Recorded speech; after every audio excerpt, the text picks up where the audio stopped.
ചുങ്കക്കാരനായിരുന്ന സക്കേവോസ്. ിലെ ലൂക്കോസിന്റെ സുവിശേഷത്തിൽ ലൂക്കോസ് 19 1 മുതൽ 10 വരെ കാണുന്ന ഒരു പ്രധാന കഥാപാത്രമാണ് സക്കേവോസ്.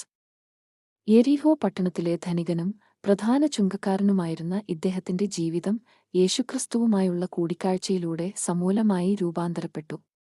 ഈ കഥ പാപം, അനുതാപം, പാപമോചനം, രക്ഷ എന്നിവയെക്കുറിച്ചുള്ള ആഴമേറിയ പാഠങ്ങൾ നൽകുന്നു. സക്കേവൂസ് എന്ന പേരിന് ശുദ്ധൻ അല്ലെങ്കിൽ നീതിമാൻ എന്നാണ് അർത്ഥം.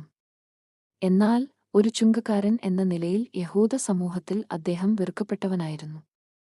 റോമൻ ഭരണകൂടത്തിനുവേണ്ടി നികുതി പിരിക്കുന്ന ഇവർ പലപ്പോഴും തങ്ങളുടെ അധികാരം ദുരുപയോഗം ചെയ്ത് ജനങ്ങളിൽ നിന്ന് കൂടുതൽ പണം ഈടാക്കി സമ്പന്നരായിരുന്നു.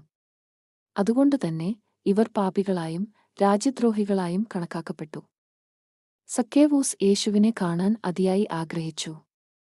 എന്നാൽ ഉയരം കുറവായതിനാൽ ജനക്കൂട്ടത്തിനിടയിൽ നിന്ന് യേശുവിനെ കാണാൻ സാധിച്ചില്ല. ഈ ആഗ്രഹം അത്രത്തോളം തീവ്രമായിരുന്നതുകൊണ്ടാണ് ഒരു സിഗ്മോർ മരത്തിൽ കയറാൻ പോലും അദ്ദേഹം തയ്യാറായത്. ധനികനും പ്രധാനിയുമായ ഒരാൾ ഇങ്ങനെ ചെയ്യുന്നത് അസാധാരണമായിരുന്നു. ഇത് യേശുവിനെ കാണാനുള്ള സക്കേവൂസിന്റെ അദമ്യമായ ആഗ്രഹത്തെയും അതിനുവേണ്ടി ഏത് അപമാനവും സഹിക്കാനുള്ള മനസ്സിനെയും സൂചിപ്പിക്കുന്നു. യേശു മരത്തിന്റെ ചുവട്ടിൽ വന്ന് സക്കേവൂസിന്റെ പേര് വിളിച്ച് അവന്റെ വീട്ടിലേക്ക് വരുന്നുവെന്ന് പറയുന്നതോടെയാണ് കഥയുടെ പ്രധാന വഴിത്തിരിവ്.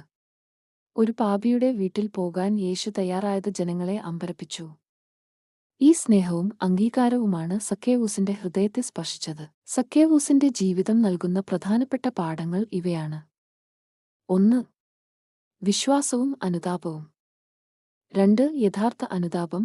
യേശുവിന്റെ സ്നേഹം അനുഭവിച്ചറിഞ്ഞ സക്കേവൂസ് തന്റെ പാപങ്ങളെക്കുറിച്ച് ആത്മാർത്ഥമായി അനുതപിച്ചു. തന്റെ സ്വത്തിൽ പകുതി ദരിദ്രർക്ക് നൽകുമെന്നും ആരിൽ നിന്നെങ്കിലും വഞ്ചിച്ചെടുത്ത പണമുണ്ടെങ്കിൽ 4 മടങ്ങ് തിരികെ നൽകുമെന്നും അയാൾ പ്രഖ്യാപിച്ചു. ഇത് വെറും വാക്കുകളായിരുന്നില്ല, മറിച്ച് ജീവിതത്തെ തന്നെ മാറ്റിമറിച്ച ഒരു തീരുമാനമായിരുന്നു. 3. പാപമോചനവും രക്ഷയും.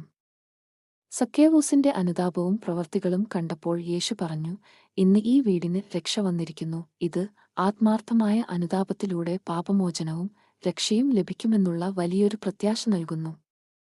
സക്കേവൂസിനെപ്പോലെ പാപിയായ ഒരാൾക്ക് പോലും ദൈവത്തിന്റെ കൃപ ലഭിക്കുമെന്ന് ഇത് വ്യക്തമാക്കുന്നു. 4. ദൈവം കാണുന്ന ഹൃദയം. സമൂഹം പാപിയെന്ന് മുദ്രകുത്തിയ സക്കേവൂസിനെ യേശു അവന്റെ പേര് വിളിച്ച് സ്വീകരിച്ചു. ഇത് മനുഷ്യർ ബാഹ്യമായ കാഴ്ചകൾ കാണുമ്പോൾ ദൈവം ഹൃദയത്തിലെ നന്മയും ആത്മാർത്ഥതയുമാണ് കാണുന്നതെന്ന് പഠിപ്പിക്കുന്നു. യേശുവിന്റെ ലക്ഷ്യം തന്നെ നഷ്ടപ്പെട്ടതിനെ തിരഞ്ഞ് രക്ഷിക്കുക എന്നതായിരുന്നു. സക്കേവൂസ് ഈ ദൗത്യത്തിന്റെ ഏറ്റവും